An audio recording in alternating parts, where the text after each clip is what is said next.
नमस्कार मित्रांनो, आज या मालिकेमध्ये आपण पाहणार आहोत राजकुमार माझ्या नावाचा वापर करून कोर्टाची नोटीस पाठवली, जगन्नाथला खोट्या सह्या केल्या, माझ्या नावाचा खोटा वापर केला आणि परस्पर मला न सांगता जगन्नाथला नोटीस पाठवली. हो ना राजकुमार, एवढी तुझी हिंमत? तिलोत्तम आता राजकुमारला जाब विचारत असते. म्हणतो कोणी? मी? मला विचारते सगळं? मी कशाला पाठवे नाही? तू तरी कसं शकते? मी कशाला उद्योग करेल? मी तुझ्याशी खोटं वागेन असं विचार तरी कसा येतो तुझ्या डोक्यात? मी खोटंच वागू शकत नाहीये. तिलोत्तम म्हणते राजकुमार प्लीज माझ्याशी खोटं बोलू नको आणि खोटं तर वागायला जाऊच नको. आधीच माझं डोकं फिरलंय, कोर्टात जाऊन आली मी, आता तुझं अजून त्यात भर पाडली तर माझ्या इतकी वाईट कोणी नसेल.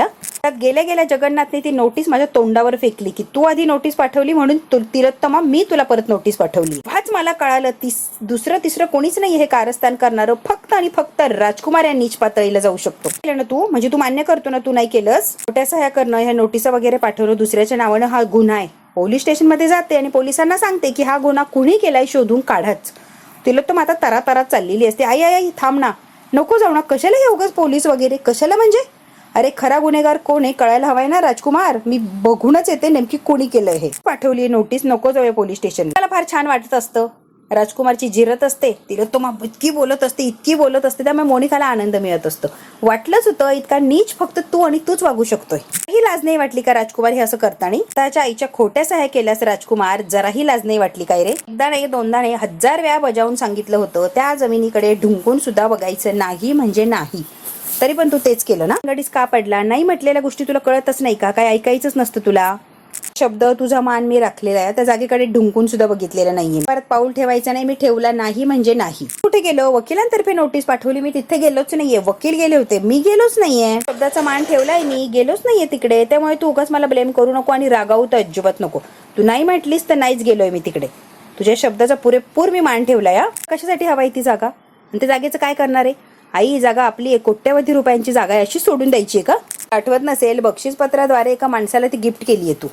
माणसाने बेकायदेशीररित्या ती जगन्नाथला विकली. ते गुरुकुल उभं आहे, सगळं काही बेकायदेशीर आहे. गुरुकुल उभा राहिला म्हणून जगन्नाथ जागेचं मालक होतच नाहीये ना? होतच नसेल हे सगळं. मी स्वतः वाचलंय की क्लॉज आईने टाकलाय की ही जागा मी याला बक्षीसपत्र देते, पण याला जेव्हा भविष्यात विकायचं असेल तर हा फक्त मला विकू शकतोय, अदरवाईज या जागेचा कुणीही दुसरा मालक होऊ नाही शकत आहे. नसेल मेहंदळेचा मालक तर ती जागा खरेदी होऊ शकते, नाही तर व्यवहार होणार नाही. ए राजकुमार पाणी सोड की त्या जागेवर 3 चूळ. कशाला पंचिती करतोस रे? काळात जे काय झालंय तुझं आणि त्या भूतकाळातल्या गोष्टींचा काय संबंध आहे? कशाला जातो रे सारखा सारखा भूतकाळात? खरंच माझ्या शब्दाला मान आहे की नाही? मी जे बोलले त्याच्या विरुद्ध जायचं ठरवलंय का सगळ्यांनी? त्या सांगितलं नाही म्हणजे नाही, नाहीचा अर्थ कळतच नाही का? त्या जागेकडे ढुंकूनही बघायचं नाही म्हणजे नाही, सिंपल. घराची मालक, या घराची प्रमुख म्हणून, जागेची खरी मालकीन म्हणून ती शेवटचं सांगतेय राजकुमार. परत जर कळालं की त्याविषयी तू काहीतरी करतोय, त्या जागेचं काहीतरी खटाटोप चाललाय, तर माझ्या इतकी वाईट कोणीच नसणाऱ्या लक्षात ठेवायचं.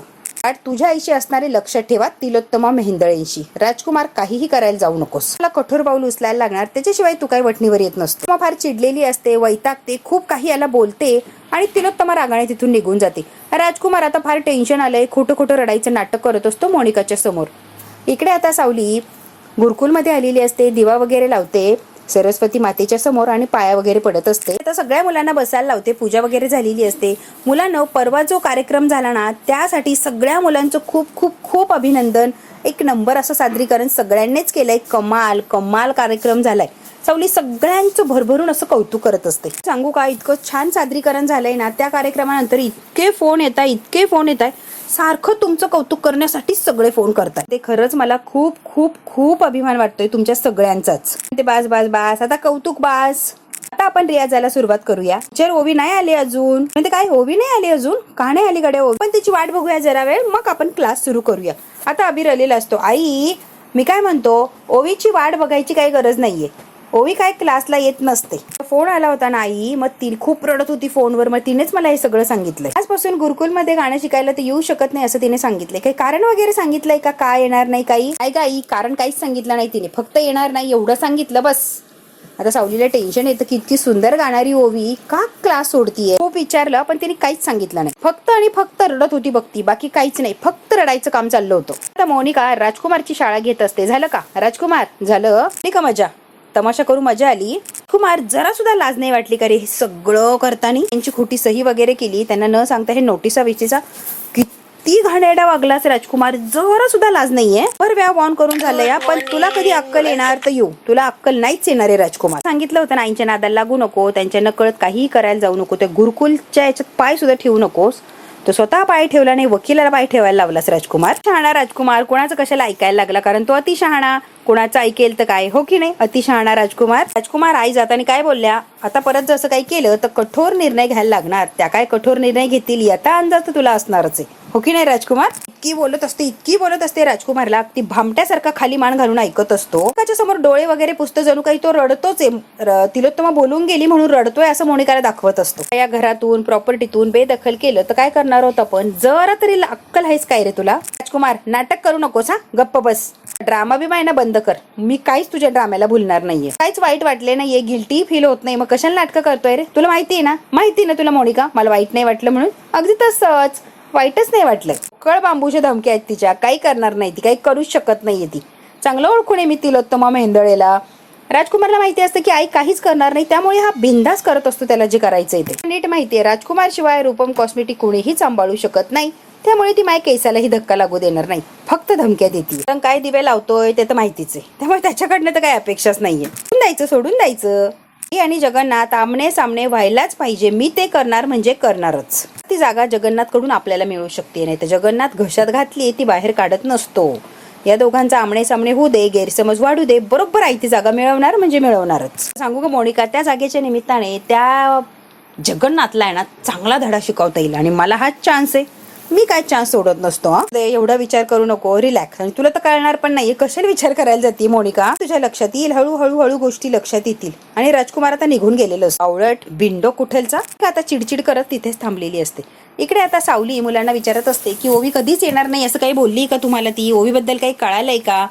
आता सावली ओवी बद्दल माहिती विचारत असते, कारण तिला माहिती आता सारंग काय येऊ देत नसतो. आपण रियाज सुरू करूया, नाही येणारे म्हटल्यावर काय म्हणतो, आई मला जरा फोन देतीस का. सावली म्हणते हो देते की. वीरने सावलीचा फोन घेतलेला असतो आणि पटकन बाहेर पळून जातो. सावली इकडे मुलांबरोबर बोलत असते. एक नवीन गाणं शिकवलं होतं मागच्या तासाला, आठवते का मुलांना. एक मुलांनी उभा राहायचं आणि ते गाणं म्हणून दाखवायचं. आता क्लास मधला प्रत्येक मुलगा उभा राहतो आणि ते गाणं म्हणून दाखवत असतो, जसं सावलीने शिकवलंय तसंच म्हणण्याचा प्रयत्न करतात. एक मुलगा जो असतो क्लास मधला तो गाणं म्हणून दाखवत असतो, रियाज करून दाखवत असतो.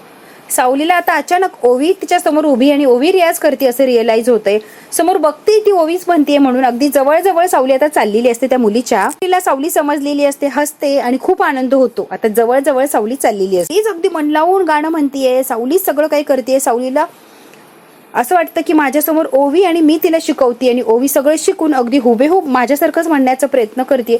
सावली खूप खुश झालेली असते आणि ओवीच्या अगदी जवळ चाललेली असते. सावली ओवी म्हणून त्या मुलीला हात लावते, तेव्हा सगळे टाळ्या वाजवतात आणि तिच्या लक्षात येतं, अरे इतक्या वेळ मी सावली आणि ओवी आमच्या दोघींचं स्वप्न बघितलं, खरं तरी ही मुलगी दुसरीच आहे.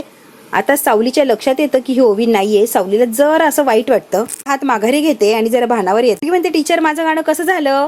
सावली म्हणते खूप छान झालं बाळा. की टीचर तिला खूप आनंद होतो सावली छान म्हटल्यावर. म्हणते मला नेमकी हे काय होतंय, ओवी नाहीये माझ्या समोर तरी ओवीचा भास का होतोय, आणि ओवी शिवाय त्या क्लासमध्ये माझं मनच लागत नाहीये.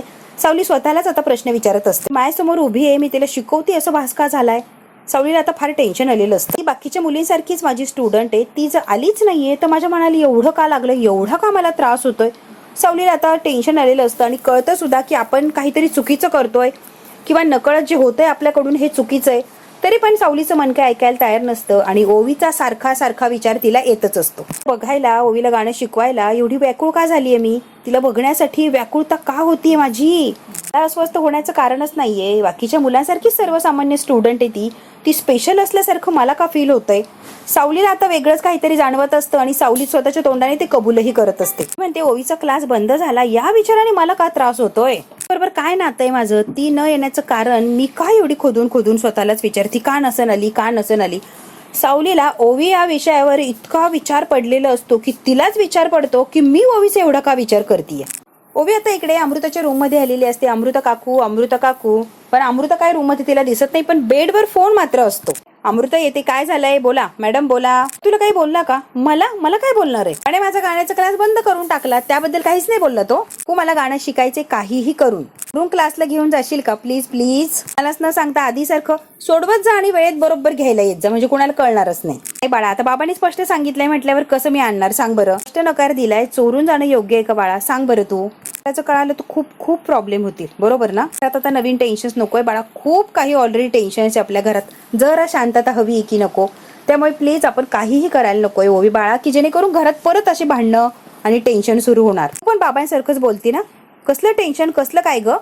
इतकं समजून सांगते तरी पण ओवी हट्ट करते की नाही मला गाणं शिकायचं आणि मला क्लासला जायचे, तेही अभिरच्या आईकडेच. आता शांत बसलेली असते कारण ओवी इतका हट्टीपणा करते, ही समजावून थकलेली असते तरी पण ओवी काय ऐकायला तयार नसते. तर म्हणते गुपचूप तुझ्या मॅडमचा क्लास तू अटेंड करू शकते. कसं ग? दाखवते की आता लगेच व्हिडिओ कॉल लावलेला असतो आणि अबीर फोन घेऊन तसाही बाहेर पळत आलेला असतो. अमृता त्याला फोन लावते. ओवीच्या काकू बोला की. बीर थांब बरं मी ओवीला फोन देते. थँक्यू काकू, असा तो क्लास करू शकतेस. इतका आनंद होतो ओवीला. आता ओवी जवळ फोन देते आणि मी आलेच म्हणून ती आता चाललेली असते. बोल की.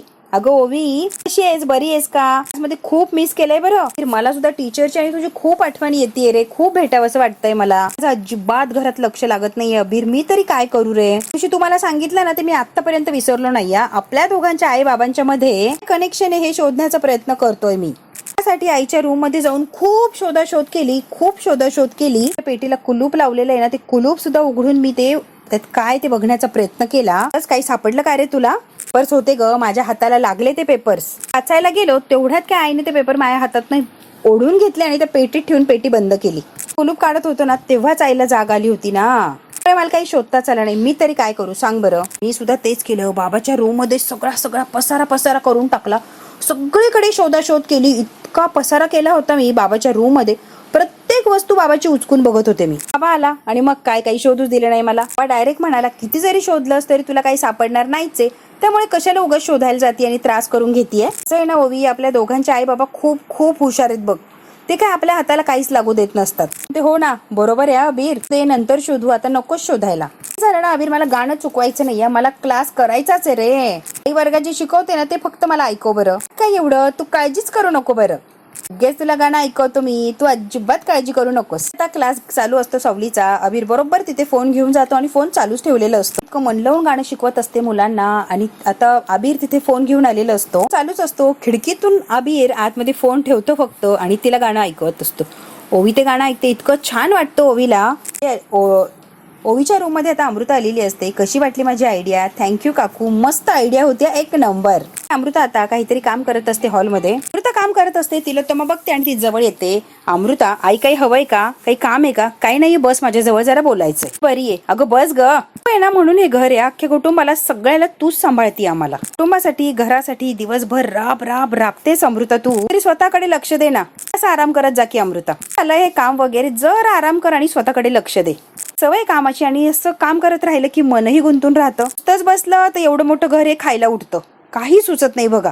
मग कामात सारखं राहिलं की मन गुंतून राहतं, मग काहीच वाटत नाही. आता या घराशी खूप खूप आठवणी जोडल्या गेल्यात ना आपल्या. सगळे दिवस आठवताय. कुमारला मी घराबाहेर काढलं होतं, आयुष्यातून बाहेर काढलं होतं त्याला कायमचं. माझी सख्खी मुलगी मानलं होतं. आठवतंय का ग? त्यावेळेला तुझ्यासाठी स्थळ सुद्धा बघायला सुरुवात केली होती. तुझं लग्न लावून तुला सुखी करायचं होतं मला. आणि सगळं फायनल सुद्धा झालं होतं. आठवतंय का अमृता?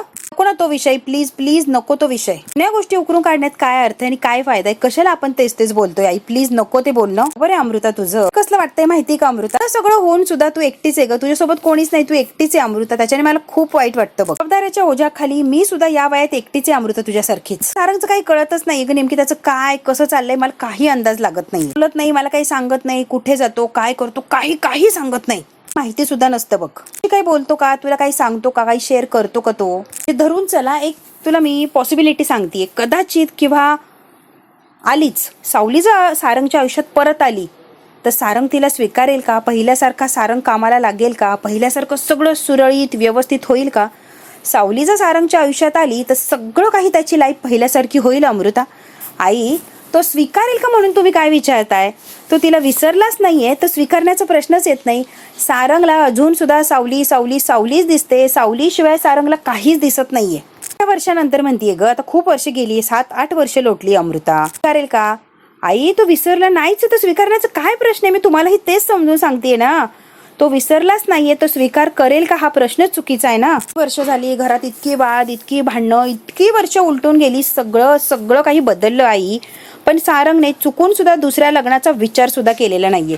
याच्यावरनं कळत नाहीये तिच्याशिवाय कशाचाच विचार करू शकत नाहीये. दुसऱ्या लग्न त्याच्या मनात सुद्धा आलं नाही. यातच सगळं आलं ना. तो अजून सावलीला विसरलाच नाहीये. ती त्याच्या आयुष्यात येणार या आशेवर गेली 7-8 वर्ष जगतोय आई.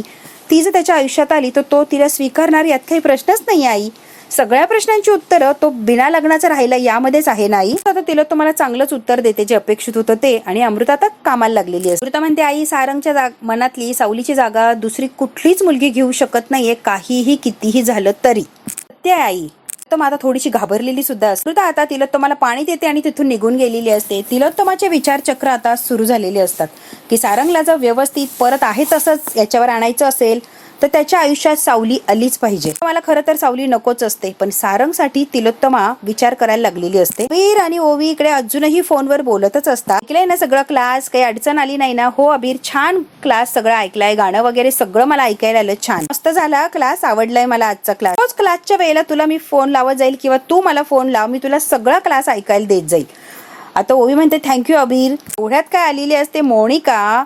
कोणाशी बोलते ग ओवी? ओवी पटकन फोन खाली लपवते. मोनिका काय पिच्छा सोडणार नसते. अगं ओवी कोणाशी बोलतेय सांग की. आल्यावर पटकन डचकून असा फोन लपवला. म्हणजे तू कोणाशी बोलतेय सांग बरं. पासवर्ड टाक, कोणाशी बोलत होती मला बघू दे. ओवी काय सांगते कळतंय का? बंद केला. मी कुणाचा फोन हे विचारणार म्हणून पटकन फोन बंद करून टाकला आणि पासवर्ड नाही आता असं सांगतेस होय? इतकी शहाणी आहेस काय ग ओवी? मोनिका आता चिडलेली असते आणि खूप बोलत असते या ओवीला. चिडलेली असते ओवी, मी कुणाशीच बोलत नाहीये. तेवढ्यात काय अमृता आलेली असते. मोनिका का ओरडतीस तिच्यावर आणि काय चाललंय हे? माझा फोन तुझ्या हातात काय करतोय? म्हणजे माझ्या फोन जवळ तुला काय काम आहे? माहिती अमृता तुझा फोन आहे. मी अगदी असाच पकडला. ओरडत नव्हते. म्हणजे खरं सांगते तर ओरडलेच मी तिला. ती फोनची खेळत होती ना म्हणून तिला ओरडले की का फोनची खेळतीये, फोनची खेळणं चांगलं नसतं. सांगत होते ग नको फोनची खेळत जाऊ आणि तू पण फोन देत जाऊ नको बरं. हे फोनशी सारखं खेळणं बरं दिसतं का? आणि बरं आहे का मुलांसाठी? कळत ग त्यांना काय बघायचं काय नाही. कशाला उगाच फोन देते? पडला होता की हिसकावून घेतला फोन मोनिका तू? फक्त सतत संशय घेत राहा एवढंच येतं तुला अमृता. जरी चांगली वागले ना तर तू संशयच घेत राहा माझ्यावर आणि फक्त वाईटच ठरवायचं एवढंच तुझ्या डोक्यात असतं हो ना अमृता? मोनिका ड्रामेबाज असते नवऱ्यासारखीच. ड्रामा करत करत तिथून आता कल्टी मारत असते. अमृताला सुद्धा माहिती की मोनिका काय चीज आहे. अमृता ओवीच्या जवळ जाते. घाबरू नकोस बाळा, मी आहे ना, अजिबात घाबरायचं नाहीये. तिला ताप आलेला असतो, तिचं अंग जरा गरम लागतं. बाळा तुला ताप आलाय ग. आता ओवीला जवळ घेतलेलं असतं प्रेमाने. काळजी लागत असते तिला. ओवीला बरं वाटत नाहीये या गोष्टीची आणि ती आता विचार करते की आता हिला का बरं वाटत नाही, अचानक कसा ताप भरला हिला. बघू आता ओवीला बरं वाटत नाहीये म्हणून अमृता सारंगला बोलावून घेणार की ती स्वतःच त्याला औषध वगैरे देणार आणि ओवीला का ताप भरला याचं कारण अमृता शोधणार का? हे जर बघणार असो ना आपण तर बघायला लागणार पुढचा भाग. हा भाग इथेच संपतो. व्हिडिओ आवडल्यास लाईक शेअर सबस्क्राईब नक्की करा. धन्यवाद मित्रांनो.